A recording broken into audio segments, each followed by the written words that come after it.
à tous.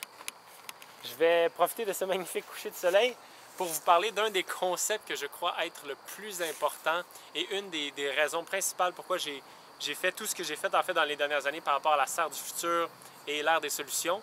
Donc, le concept comme tel, c'est la résilience. C'est le concept d'avoir des technologies qui peuvent vraiment supporter l'humain dans le long terme.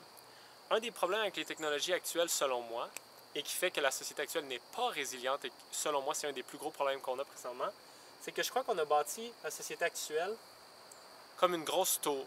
C'est-à-dire une tour qui est basée sur des technologies et des principes qui ne sont pas durables. Et pourquoi je dis que c'est une tour? C'est que toutes les technologies, que ce soit des technologies de base qui nous permettent eau, nourriture, chaleur, ou que ce soit des technologies qui nous permettent d'aller dans l'espace, ils sont tous basés sur les mêmes principes où est-ce qu'on désire que ce soit rapide, on veut le construire rapidement, puis que ça ne coûte pas cher. Et donc, il y a des principes qui sont les fondations de cette société-là, comme par exemple, excusez-moi pour le petit son que je viens d'avoir là, les principes actuels, c'est l'économie croissante. Okay, donc, ça prend une économie qui est constamment en train de grandir, ce qui est absolument impossible.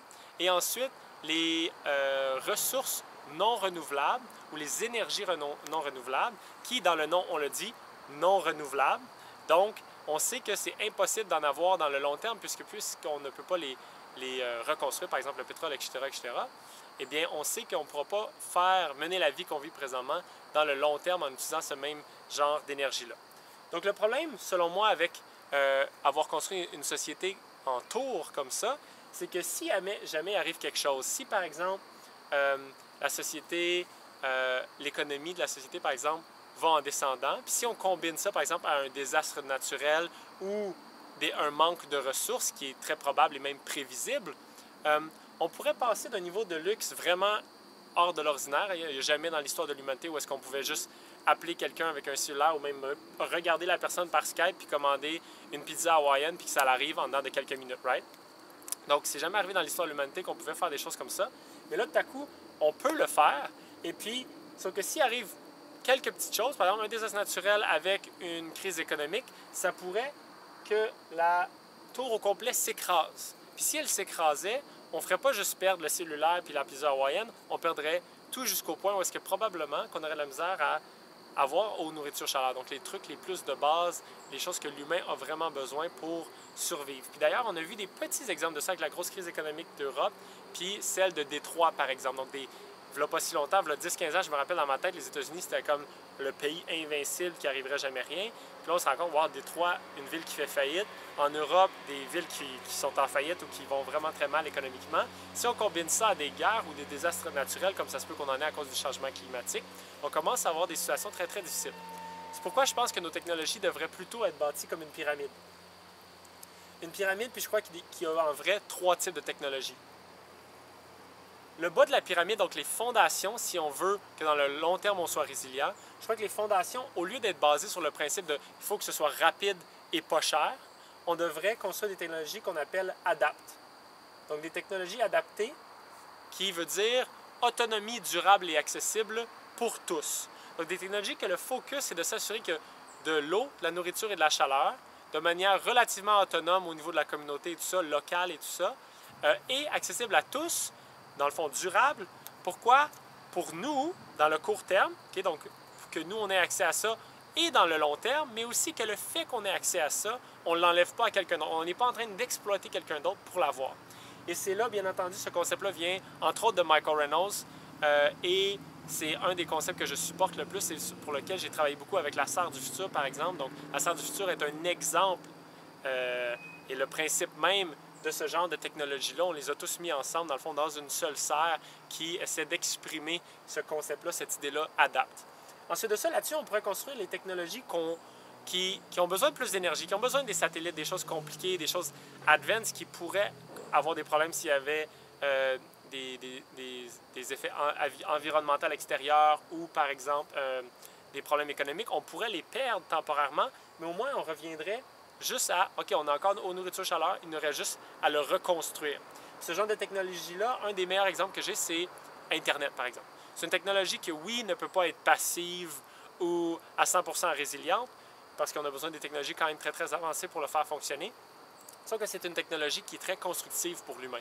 Donc, on peut baser ces technologies-là très constructives pour l'humain par-dessus nos fondations qui sont solides, adaptent. Ensuite de ça, la dernière type de technologie, c'est les technologies dans lesquelles on ne devrait pas aller. Selon moi, le nucléaire et les GMO, donc les organismes génétiquement modifiés, OGM, vont là-dedans. Pourquoi? Parce que ce sont des technologies qui, s'il arrive quelque chose qui est extérieur à nous-mêmes, ils vont nous causer encore plus de problèmes que tous les avantages qu'ils nous ont amenés de leur vivant. Par exemple, nucléaire, Fukushima, on a eu l'exemple dernièrement. Cet endroit-là a été super, a donné plein d'énergie pour pas cher à toute la communauté, etc., etc.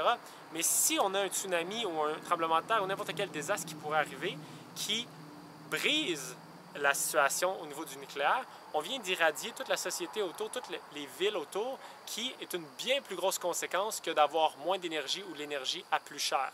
Donc c'est pour ça que le nucléaire, selon moi, devrait être, si on l'utilise, extrêmement contrôlé, puis jamais pour des grosses villes, que s'il arrive un élément extérieur qu'on ne peut pas contrôler, ça va causer plus de tort que ce que ça nous a apporté de positif.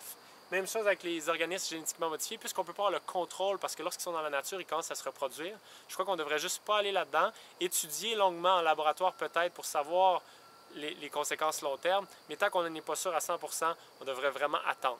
Donc en divisant nos technologies, ce qui est un principe beaucoup plus philosophique que juste technologique lui-même, si on applique cette philosophie-là au niveau des technologies, je crois sincèrement qu'on peut aller vers un futur où est-ce que non seulement la vie va être extraordinaire, parce qu'on a encore toutes les technologies qui sont positives pour l'être humain, qui sont présentes, mais aussi beaucoup, beaucoup plus résilients. Alors si ce genre de sujet-là, cette philosophie-là vous intéresse, comme je le disais, la serre du futur qu'on a conçue, on a maintenant un DVD, e-book et des plans qui permettent d'avoir accès à toute cette information-là dans une manière très, très condensée, plaisante et professionnelle à apprendre. Puis si ça vous intéresse, vous pouvez même la construire vous-même parce que vous avez tous les plans. Si c'est quelque chose qui vous intéresse, j'encourage fortement à aller voir ça. Sinon, j'espère que ces concepts-là vous ont un petit peu intéressé. Et si vous aimeriez rajouter des commentaires, n'hésitez pas en bas du vidéo à me donner vos commentaires, vos idées. Et ça me fait plaisir de les lire et au plaisir de vous revoir à quelque part et potentiellement sur le terrain de construction d'une des serres sur la partie. OK, à bientôt!